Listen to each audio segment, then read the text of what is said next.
tengok tiap-tiap minggu betapa ramai artis-artis Indonesia perform dekat Malaysia. So ke mana hala tuju local scene kita kalau kesan dia lambatkan artis Indonesia ni perform kat sini.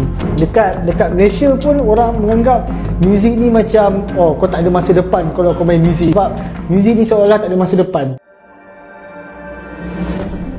Malaysia mulai dibuat resah. Di saat konser demi konser artis Indonesia terus memenuhi panggung di Kuala Lumpur, semakin banyak suara yang mempertanyakan nasib musisi lokal mereka. Lagu-lagu Indonesia mendominasi tangga lagu digital, tiket konser laris terjual. Sementara sebagian musisi Malaysia mengaku harus bekerja lebih keras untuk merebut perhatian publik di negeri sendiri.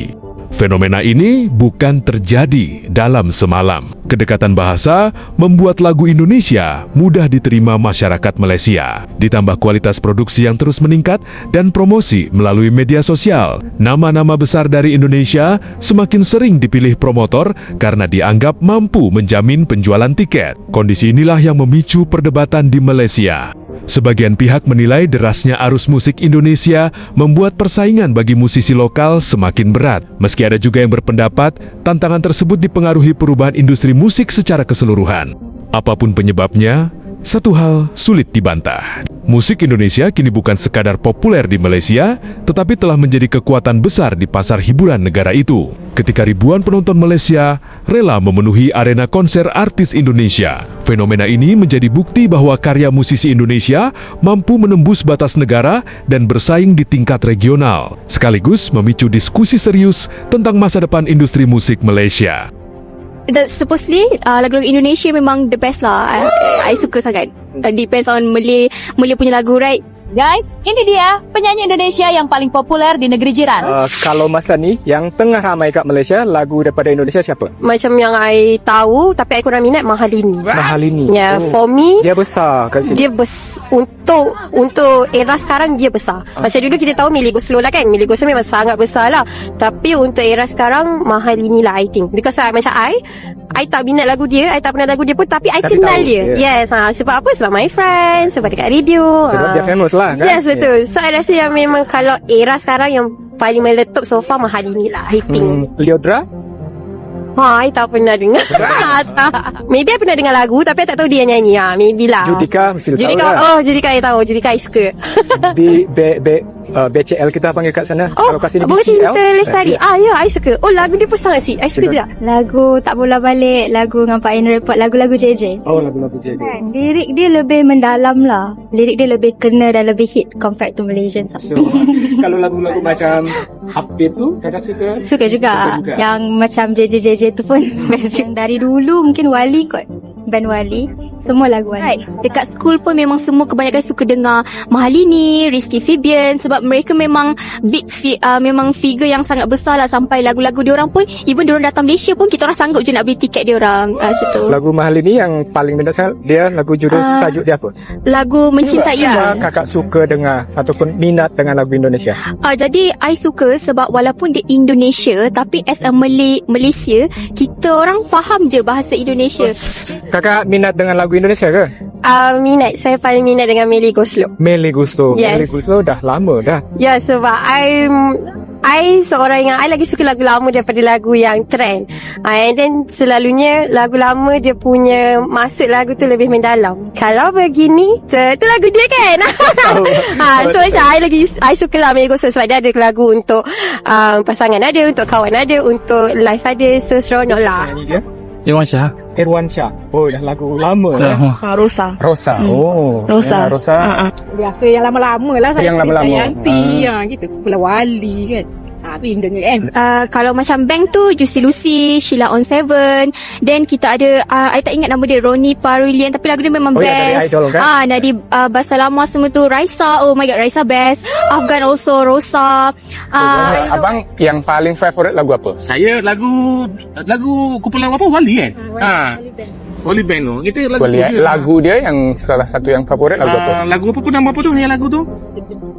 Ibu-ibu, bapak-bapak. Ibu-ibu bapak-bapak tu. Cari jodoh. Cari jodoh.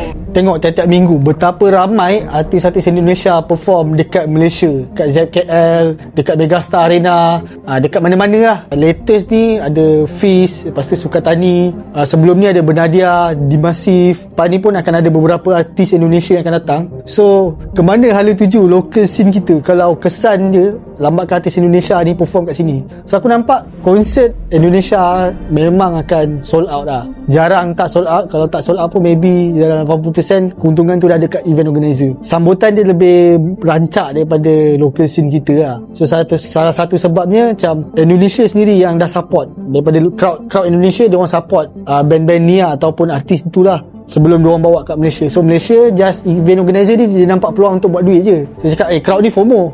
So apa kata kita bagi dia Bernadia, apa kata kita bagi dia Nadine Amizah. So sold out, artis Indonesia untung, event organizer pun untung. Sebenarnya tak ada masalah pun kalau kata crowd puas hati kan dengan show tu kan.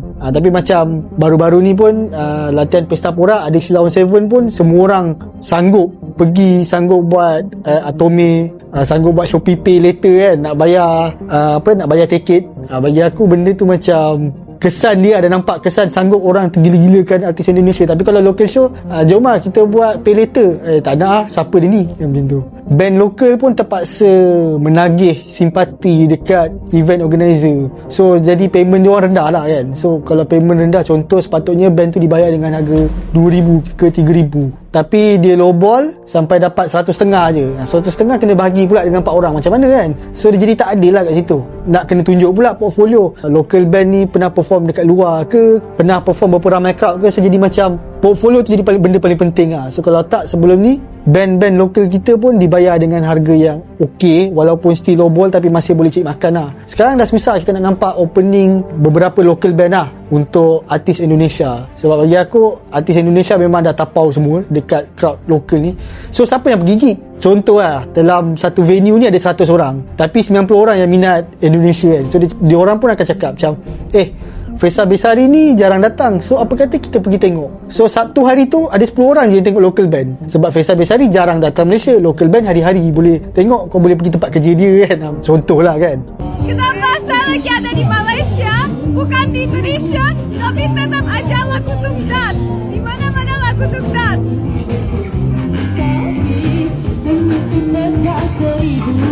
Pecah seribu. Saya mah kenal.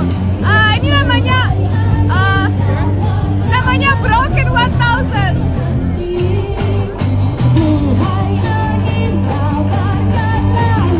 Broken 1000 jadi seluruh dunia.